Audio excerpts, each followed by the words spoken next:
অখণ্ড মণ্ডলেশ্বর শ্রী শ্রী স্বামী স্বরূপানন্দ পরমহংস দেবের উপদেশ বাণী অখণ্ড সংহিতা চতুর্দশ খণ্ড।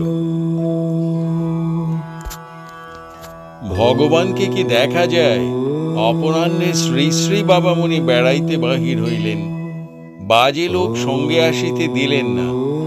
মাত্র জন তিনেক যুবক সঙ্গ লইল।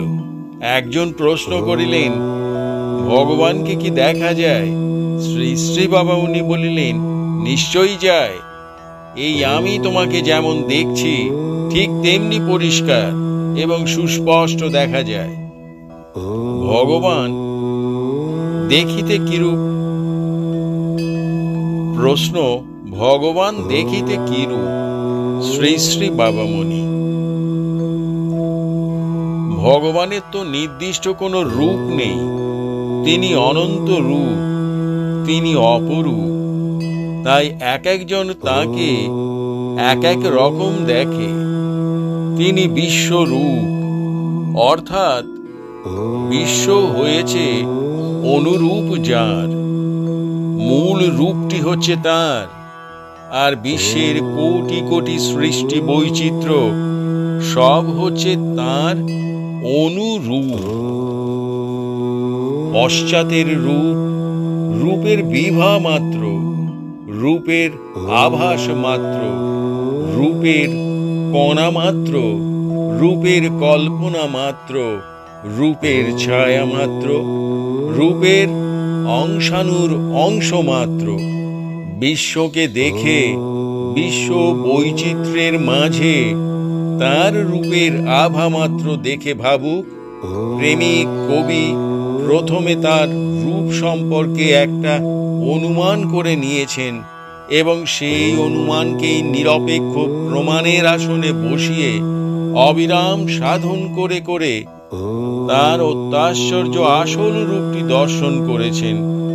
সেই দর্শনটি এতই আশ্চর্য, আশ্চর্যবৎ পশ্যতি কশ্চিদেনাং, যে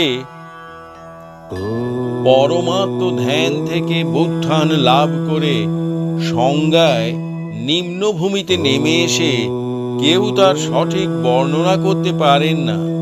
মানুষের ভাষা এতই অসম্পূর্ণ যে বর্ণনার যার ক্ষমতা আছে তিনিও ভাষার অভাবে চুপ মেরে যান।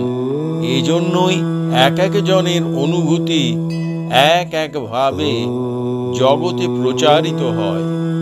তারই জন্যে সম্প্রদায়ে সম্প্রদায়ে লড়াই লাগে যে আমরাই একমাত্র সত্যের ধ্বজাধারী, অপরেরা লোক প্রতারক ও আত্মপ্রবঞ্চক ইত্যাদি। প্রশ্ন, আপনি তো এইমাত্র বললেন যে ভাবুক, প্রেমিক ও কবিরা সাধন করে ভগবানকে দর্শন করেন। ভাবুক এবং প্রেমিকেরা তা করতে পারেন, কিন্তু কবিদের পক্ষে কি এই কথা সত্য? শ্রী শ্রী বাবামণি হাসিতে হাসিতে বলিলেন, ওহো, তুমি বুঝতে পারোনি। আমি ধ্যানের ভাষার কথা বলছিলাম, সাহিত্যের ভাষায় নয়। প্রাচীন ভারতের ভাষায় কবি বলতে বোঝাতো তত্ত্বজ্ঞ মহাপুরুষকে, যিনি তত্ত্বকে জেনে আবার অপরের কাছে তা পরিবেশন করেছেন। ছন্দ মিলিয়ে কবিতা লিখতে পারলেই কেউ কবি হবে না।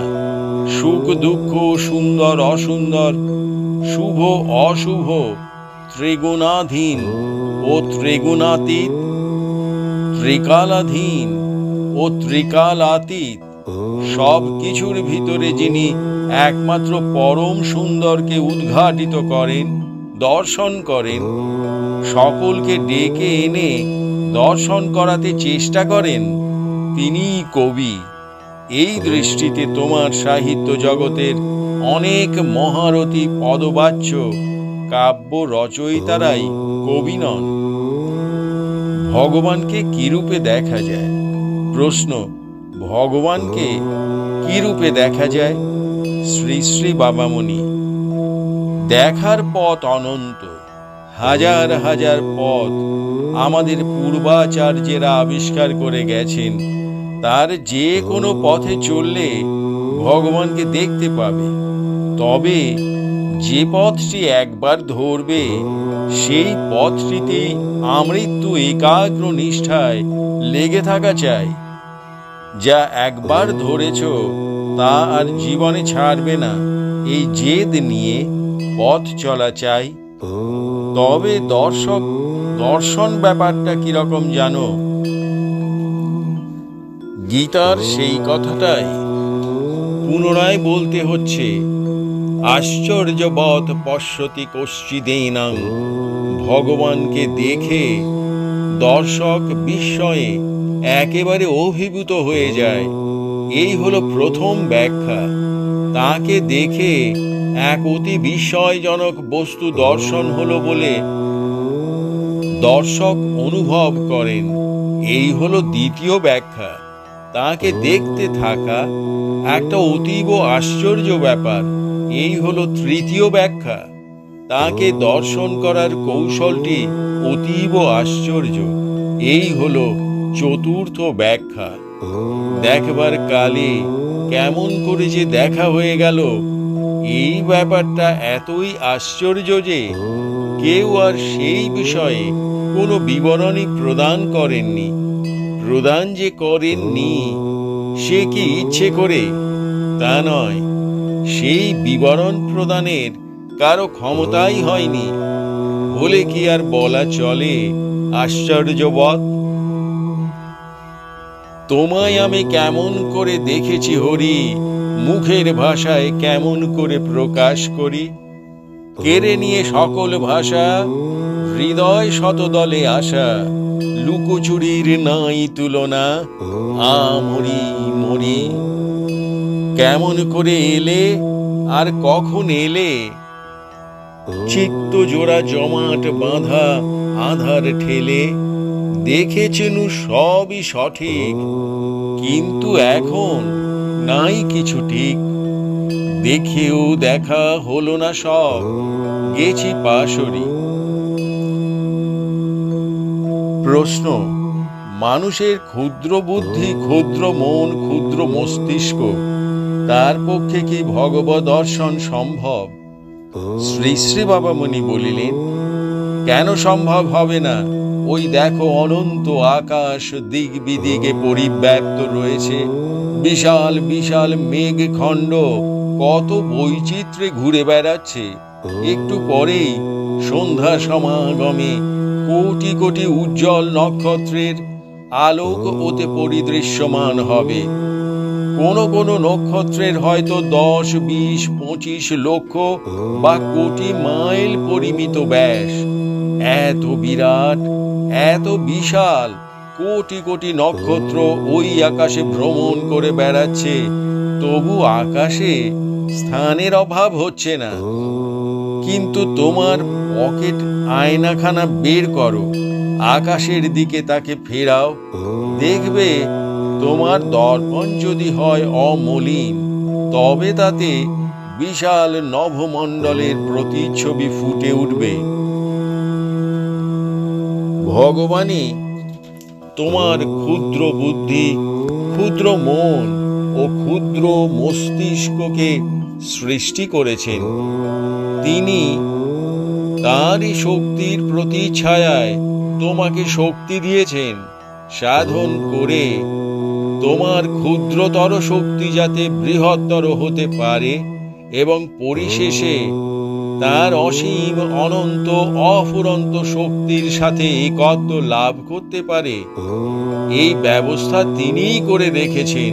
সুতরাং কেন তোমার পক্ষে ভগবৎ দর্শন সম্ভব হবে না?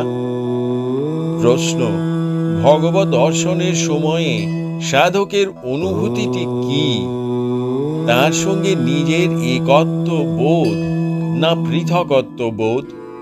শ্রী শ্রী বাবামণি বলিলেন, এই অনুভূতিটি অনির্বচনীয়, কিন্তু বচনের ভাষায় যখন এই অনুভূতিটিকে অনুবাদ করতে হয়, তখন কেউ বলেন একত্ব বোধ, কেউ বলেন পৃথকত্ব বোধ, কিন্তু আসল কথাটি হচ্ছে আপনত্ব বোধ। এমন নিবিড় আপন, যেই আপন বোধের তুলনা নেই, এমন গভীর আপন, যেই আপন বোধের সীমানা নেই। বচনের ভাষাতে এনে অনুবাদের ভঙ্গির পার্থক্য অনুসারে সেই চূড়ান্ত আপনত্ব বোধকে কেউ বলেন দাসোহং, কেউ বলেন তুমি প্রিয়তম, কেউ বলেন তোমাতে আমাতে ভেদ কই। কিন্তু প্রকৃত অনুভূতিটি হচ্ছে এতত জাতীয় নানা তারতম্যযুক্ত সকল প্রকারের আপনত্ব বোধের এক অত্যাশ্চর্য সংমিশ্রণ। অর্থাৎ সেই অনুভূতির ভিতরে কোনো ভাবের, কোনো রসের, কোনো মাধুর্যের বিন্দুমাত্র অভাব নেই। সর্বভাবময়ী, সর্বরসময়ী, সর্বমাধুর্যময়ী সেই অনুভূতি। প্রশ্ন: আপনি কি ভগবদ দর্শন করেছেন? শ্রী শ্রী বাবামণি বলিলেন, এই প্রশ্ন আমাকে আরো অনেকে করেছে, কিন্তু বাবা, করেছি বললেও ভুল হয়, করিনি বললেও ভুল হয়। আপনি কি রসগোল্লা খেয়েছেন এই প্রশ্ন যদি করো, তবে জবাবে বলতে পারি হ্যাঁ, কেননা রসগোল্লাটা মুখে দিয়ে চর্বণ করে উদরস্থ করার পরে ওই সম্পর্কে স্মৃতি ছাড়া আর কোনো অনুভূতির বালাই নেই। কিন্তু ভগবদ দর্শনের শেষ নেই। এ দর্শন অনন্ত, অফুরন্ত, নিত্যকাল স্থায়ী। আর এক কারণেও বলতে পারি না যে দেখেছি, কেননা দেখলে তো বাবা মুখের ভাষা থেমে যেত। তোরে যে চিনেছে মাগো, সে কি মুখে কথা কয়? নীরবে চরণ তলে দেহ মন করে লয়।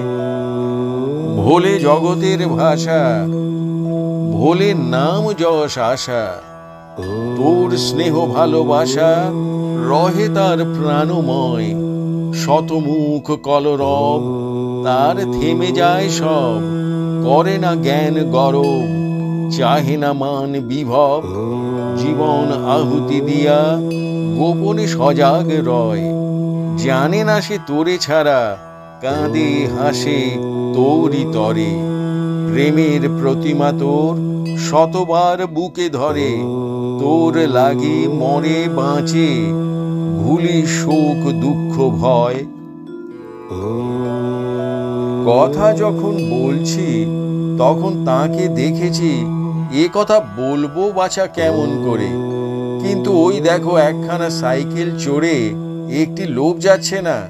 ওই সাইকেলে, ওই সাইকেলের গতিতে, ওই আরোহীতে, ওই আরোহীর গমন চেষ্টায়, ওই সাইকেলের জড় পরমাণু সমূহের ভিতরে ওই আরোহীর চৈতন্যময়ী শক্তি ও তার খেলায় আমি ভগবানকেই প্রত্যক্ষ করছি। সুতরাং কেমনে বলি যে তাকে আমি দেখিনি? প্রশ্ন: আচ্ছা, ভগবানের সঙ্গে আমাদের সম্পর্ক কি? শ্রী শ্রী বাবামুনি বলিলেন, সম্পর্ক হচ্ছে আপনত্বের। তিনি তোমার আপন, তুমি তাঁর আপন। এই আপনত্ব এক এক সাধকের ভিতরে দিয়ে এক এক ভঙ্গিতে প্রকাশ পায়। এই জন্যেই শান্ত, দাস্য, বাৎসল্য, সখ্য এবং মধুর রস বলে আপনত্বের 5টা পৃথক পৃথক স্তর বিভাগ করে এ আপনত্বকে বুঝবার চেষ্টা হয়েছে। কিন্তু এসব ভাবের কোনোটাই নিজের ভিতরে নিজে সীমাবদ্ধ নয়। একটা ভাবের ভিতরেই সকল ভাব আছে এবং ভাবের চরম আস্বাদনের সময়ে সে বিষয়টি প্রত্যক্ষ হয়। ভক্ত প্রশ্ন করিলেন, আচ্ছা, ভগবান যদি আমাদের এতই আপনার হবেন, তবে আর তাঁর উপাসনার প্রয়োজন কি? শ্রী শ্রী বাবামণি বলিলেন, উপাসনার প্রয়োজন নিহিত রয়েছে তোমার স্বভাবে। তিনি তোমার আপন বলেই তুমি তাকে ভজনা না করে পারো না। তার প্রতি তোমার ভালোবাসা এক স্বতঃসিদ্ধ ব্যাপার। এই স্বতঃসিদ্ধ ব্যাপারটাই তোমার ইচ্ছা অনিচ্ছার প্রতীক্ষা না করে তোমাকে ভগবত উপাসনায় রত করবে। শিক্ষা, সংস্কার, প্রতিবেশ, প্রভাব তোমার যাই হোক না কেন, তোমার স্বতঃসিদ্ধ ভালোবাসা এক সময় না এক সময়ে তোমাকে ঈশ্বর ভজনে বাধ্য করবে। তবে এই স্বতঃসিদ্ধ ভালোবাসাকে যে ব্যক্তি অন্তরের সংস্কার সমূহের আবিলতার দরুন অনুভব করতে না পারে, তার পক্ষে সেই ভালোবাসাকে সংস্কারের আবর্জনা স্তূপের নিচ থেকে টেনে এনে প্রত্যক্ষ করার জন্য ভগবত উপাসনার প্রয়োজন আছে। ভগবত উপাসনা সকল প্রত্যক্ষ ও প্রচ্ছন্ন সংস্কারের নাগপাশ ছেদন করে চিত্ত, মন ও হৃদয়কে সাবলীল স্বাধীনতা প্রদান করে। প্রশ্ন: ভগবানের কাছে প্রার্থনা করা ভালো না নাম জপ করা ভালো? শ্রী শ্রী বাবামুনি: প্রার্থনাকালে তুমি হচ্ছ কর্তা এবং প্রার্থনা পূরক ভগবান হচ্ছেন তোমার ইচ্ছার পূরণকারী দাস। কিছুকাল প্রার্থনা করলে এ কথা ক্রমশ তোমার বোধগম্য হবে। যেখানে ভগবানের সঙ্গে ভক্তের সম্পর্কটি এই, সেখানে প্রকৃত সম্পর্কের যে অবমাননা হলো এ কথা সহজ বোধ্য। কিন্তু নিম্ন স্তরের সাধক বিপদে পড়ে ভগবানের কাছে বিপদ ত্রাণ চাইবে না তো কার কাছে চাইবে?